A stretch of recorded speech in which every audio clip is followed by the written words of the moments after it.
Good afternoon, ladies and gentlemen, and students of Sairam Engineering College. Firstly, may I take this opportunity to thank DG Safe Nations for having got this seminar organized as part of the cyber awareness for students who are actually going to be the pillars of tomorrow's India. And more importantly, I think these kind of forums gives an opportunity for people who are experts like Rakshit to come and make those pointed remarks by which he makes you conscious of where the pitfalls are, and then you can take it ahead. So may I just say that as I'm also associated with the Council of Information Security, I have the privilege to sit with a lot of domain experts. And as you see what happens in the country, the people who make policies are the people who do not understand anything about cyber. And the people who understand about cyber actually have no clue of how to influence the people who make the policies. So that's why this whole dichotomy, when you're looking at data privacy, the privacy laws, how do you do data, should it reside within the country, should it reside outside the country, who calls the shots? So I think that's the biggest problem that we have today in this country of ours. And I think the time is right for the next generation to be ready to be able to take on the mantle of also doing the right things and ensuring that the voices that are going to decide the policies of the country also hear and understand what are the challenges that they're facing. It's great to come back to Tamram. As I said, my last visit to Tamram happened when I was a part of the IPKF, which was umpteen years back in the 80s. So we used to every time come back from Sri Lanka in the Op Pavan area, land up in Tamram, sort of hit the main street in Chennai till we caught a flight out to go to our holidays. So there's always a great amount of nostalgia when one comes back here. And as you're all aware, very close to before you get onto the city next to the airport is the Officers Training Academy. And as part of the passion in the army, I still continue to play polo and see you. We used to keep coming down to the area of Gindi and this area of Tambaram and where the OT is, St. Thomas Mount, and come and play polo there. So they're very old memories of this part of the country. And I'm delighted to see the development that has taken place. And these areas which I think we flew over where there was only total vegetation today is inhabited with one of the largest engineering colleges that we have out here. So may I just start by stating that you and I are very, very fortunate because we are part of an era where this digital revolution is taking place. And as Rakshit highlighted to all of you out here, that is what has happened. The information, the communication, and computers have just got seamlessly linked. And along with it, all these social devices, the other add-on and applications which you can utilize through smartphones and other media arrangements that are available for people to be able to communicate, to study, to carry out research, have all created this seamless environment where the anonymity of the whole process has created this great void of what is black and what is white. And this is where the challenge lies for all of us. I was just talking to somebody the other day, and what they gave me was a great figure that 50% of Indians are uneducated and ignorant about how they use the apps that are mounted or utilized or they're available on their devices, whether it is the mobile phones, the analog or the smartphones, or it is on the area of what you're looking at on your desktop computers or any other means of activity. So what is it? If 50% is those, but I was surprised that today we've got people who are in the engineering field. All of you are the future generation, and there are a lot of you out here who themselves need to be guided, to be told which are the areas and which are the pitfalls. And the unfortunate bit is that like accidents happen because we don't follow the rules. It's the same story here. I was given these figures which are very interesting, that a phishing attack, when it takes place, it has success in 4 minutes. So that is the type of security that you maintain. And 63% of breaches and attacks are because of weak and stolen passwords. So it's not something somebody is really hacked in, but something which you have provided yourself very inadvertently to the system that is around there. And 85% of breaches are due to 10 most well-known vulnerabilities. That is what the technical guys tell us. So the answer is the key functioning at every level is awareness, awareness and awareness. And I think seminars like these are a great place for you to be able to understand the nuances, take your own time, and that's where this great seamless link where people, structures and processes have got linked on this seamless web. You have the information available to be able to take out, carry out self-education, put in self-regulations and see that you do not make the mistakes again. How do we see this problem? What has this great intermixture of the digital revolution done to us? It has done two great things. It has reduced the generation gap. If I need to remain relevant at 63, then I need to be able to use these apps equally effectively. If I want to do action and be part of the governance structures, or I need help to be looked at from the government for doing any of my own work, I need to be connected as much as you need to be connected. So I think the best thing that has happened is the generation gap has reduced thanks to this digital revolution. But where I find the great difference, like we see it within the armed forces today, you have young people like you who are domain experts, but unfortunately that you've got so linked to your devices, the inputs that you get from these areas, that you do not concentrate enough about the bigger picture. And I think the bigger picture is where you will be able to find space for yourself. And why am I highlighting that? That you each, I have no doubt, the capacity and capability of each individual to be able to achieve and reach whatever aims that you set for yourself is highly possible. The issue is to be able to make the right decision. And I think this is where you require a certain amount of mentorship. And I think colleges like these, events like these, give you the opportunity to be able to question your own self, to be able to identify what is the area of strength you need to be looking at. As he talked about, what Rakshit talked about, you've got the data bit, you've got the privacy, you've got the internet governance, you're looking at the technical space to look at it, and within the technical space, you could look at the security systems, you could look at the attack profile systems, you could, I mean, the canvas is so large that you will have to decide which is the domain expertise that I want to be looking at. And once you look at that area, you should be able to see where does it fit in. And this is where I keep saying people who want to go out from this part of the world and get into the entrepreneur stage need to identify what is it that you want to concentrate on, to gain knowledge, to develop the right base, and then be able to decide how do I want to take it forward to be able to become. Any entrepreneur at the end of the day needs to get a return on investment. So then you see how do you materialize this technical tool that you create.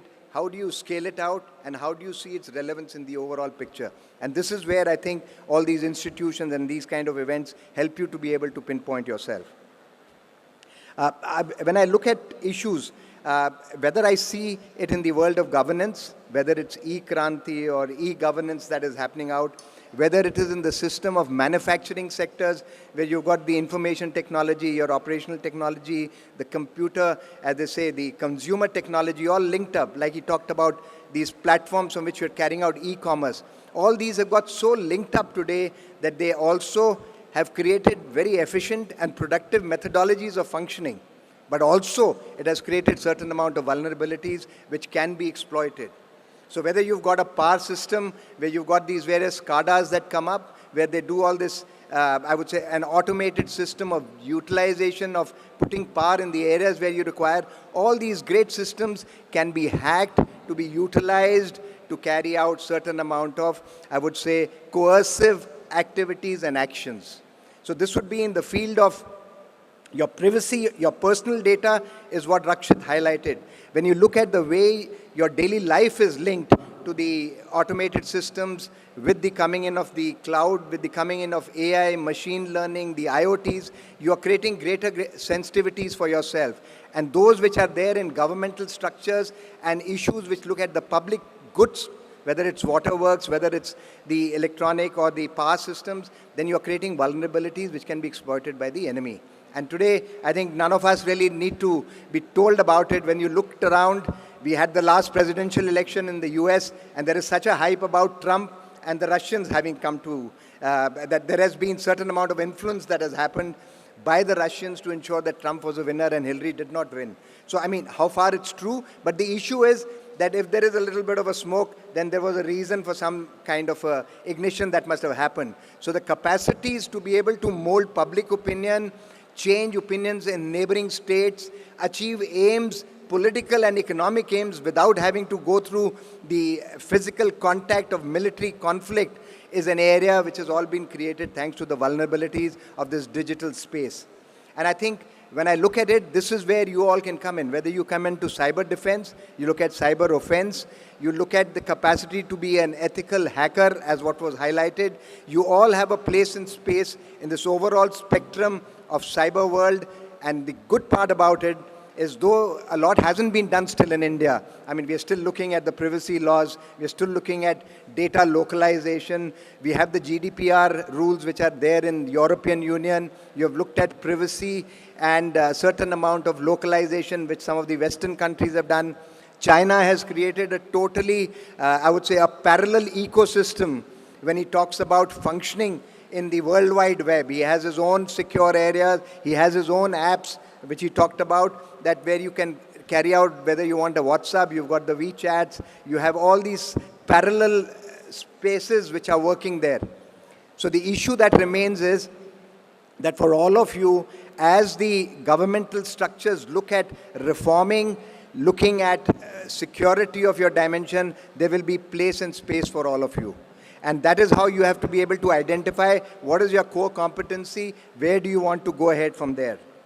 If I had to look at 2-3 other things which I would like to share with you, I think the most important thing is you've seen the rules of business have changed. I mean, what Oyo has done or Ola has done and Uber has done or e-commerce has done, Flipkart and Amazon has done is something which has revolutionized the space. So all of you who are working and studying now have to think, I would say, as I said, disruptive in your thought process. Please remember the landscape that you will grow into while learning and step into the real world will be actually getting disrupted by the time you're there. So what is the challenge for all of you today? One is to understand the basic knowledge and then have the capacity to be able to reskill yourself as the challenges emerge. I mean, it was okay for people like us who went to the NDA and when we were 16 and I left when I was 60 from the army. So I remained in that same space of work. I don't think that's going to happen for all of you. You will walk in with a skill when you finish college, and the day you find yourself growing up to the mid-level seniority, there will be a disruption. And if you don't keep yourself abreast of it, you will have a problem of finding yourself being moved out of the workforce. All this talk about robotics and AI taking over manual jobs. Yeah, it is taking over manual jobs, but it's also creating more jobs for people in a different dimension. So that's where you need to address your challenges and your capacities to be able to make the best of both worlds. As I said today, I think it's a given that efficiency and productivity is going up, but like in governance space, in the security dimension, we've got a great challenge. As I said today, when you look at the area of elections being manipulated, you also talk about logic bombs that were used. Look at how the perception management was done by ISIS to create fundamentalist thought processes. So perception management through these social media platforms, through these, as he says, the interactive, user-oriented information platforms, whether it's the Wikipedias or the YouTubes or any of these other platforms that have now come up along with it, these are all means by which you can be manipulated. And I think the greatest example remains Kosinski's, that collaborative intelligence, as you're all aware, which got sort of typecast.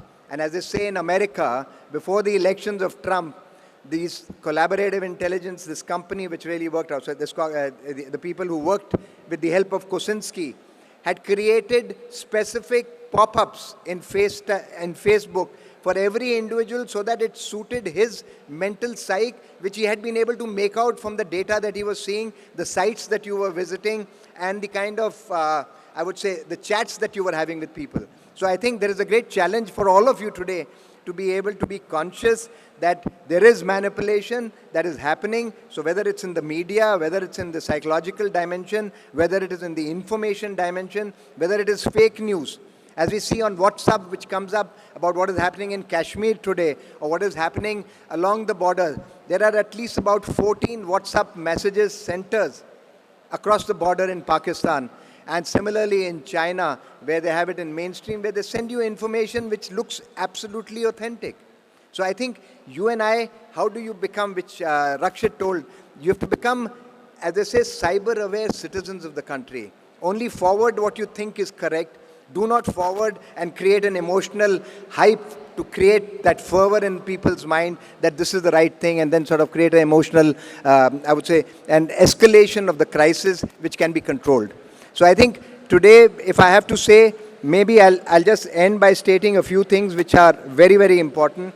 One is effective cyber defense, even in the security dimension, like he's talking about training. The CIS is also training people from the Defense Cyber Wing as well as people from the National NTRO people on certain specific areas. So what is happening is this relationship between the government and the private world, which operates in these niche technologies, will only grow as the years come by, and this public-private partnership with government agencies will only grow day by day, and that is the way all big nations today, whether it's the Americans or the Chinese, it's the capacity of the private industry which has facilitated the rules and achievements of governance. No thanks. The other thing that will come into play is that today, to carry out the psychological domination in the space of mind, I think all of you have a role to play as cyber warriors. Cyber warriors will not be people in uniform. Cyber warriors will be people from academia, students, corporate world, anybody who has, as I say, this passion to be able to do and exploit the functioning of the computer system with this seamless integration to be able to achieve certain aims. So I think that's another area where you all will have to be conscious of.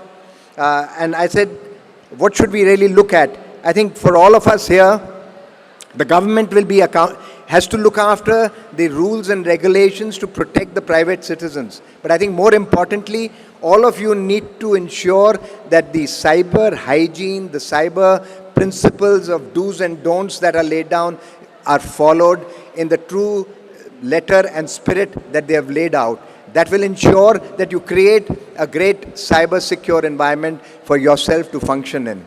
And as Rakshit said, as it is in your private dimension, for your personal security, for your private security, so is it at the national level in all dimensions of work. And that is where you'll all have to get yourself linked. If I have to end, I would only say there are a few things that you and I have to look at. We'll have to develop proper legal provisions. The biggest threat is the capacity to identify whether you have been penetrated and, as they say, marginalized by the cyber unethical person. They say that the general time in the developed world is about 100 days before they actually find that they've been penetrated. As far as South Asia and the developing world is concerned, it takes you nearly about a year before you really realize that you've actually been marginalized and have been taken afresh, except where there's an issue of a financial transaction, because you see what happens in the banking transaction. But taking off your data, taking off the workspace, the area that you're looking at, whether it's economic, whether it's personal development, all these can be hacked. And the problem is you and I are not aware of it, and it takes you literally about a year before you sort of go ahead and find and make out that you've actually been marginalized. So I think the challenge remains there. And I think the last bit that we really need to look at is that you and I can do nothing about cutting ourselves from this environment. This has led to inclusive development. We have to be conscious of the environment, become responsible people, and people who are training people like you are going to be IT specialists later on. If you're looking in the technological field of development, then please look at achieving technological sovereignty within the bounds of your country. And if you can keep it within the national boundaries, you'll be able to take it ahead. As you're aware, all the intergovernmental councils that have been set up to look at regulations and to look at legal provisions as an international canvas for do's and don'ts, I'm sorry they haven't been able to come to a decision. As they always say, one man's terrorist is another guy's patriotic fighter. So it's very difficult. If you looked at sitting from here, people in any of the areas where insurgency is happening, as far as the locals might be concerned, that guy actually may be a patriotic fighter. So the same problem applies in the dimension of cyber. In the end, may I just say that I'm delighted to be here. It's been great to see the enthusiasm. The acoustics in the hall are a little as I say, a little tricky, so it tends to resonate more than that it gets through. But the answer is that all those who are sitting here means that you are interested in seeing how the future unfolds for you. And let me tell you, whether it's governmental agencies, whether it's the private sector, with this great emphasis of our present Prime Minister on Make in India, Do in India, there is a lot of thought being given to looking at these critical subsystems being finally manufactured within our own country. So in the manufacturing space, in the software space, in the application space, in the, I would say, investigative space of forensics, you've all got a role and a task. And I think you have to decide yourself where you want to go. And in this whole domain, please make use of these tools that are available to all of us today for information, but be very careful of the footprints that you leave there, which may be used against you. And I think as long as you're conscious of that, I think you all will be successful. I wish you all the very best as you grow up. We'd be delighted anybody needs any help in looking at breaks of if he wants to come to the Defense Forces.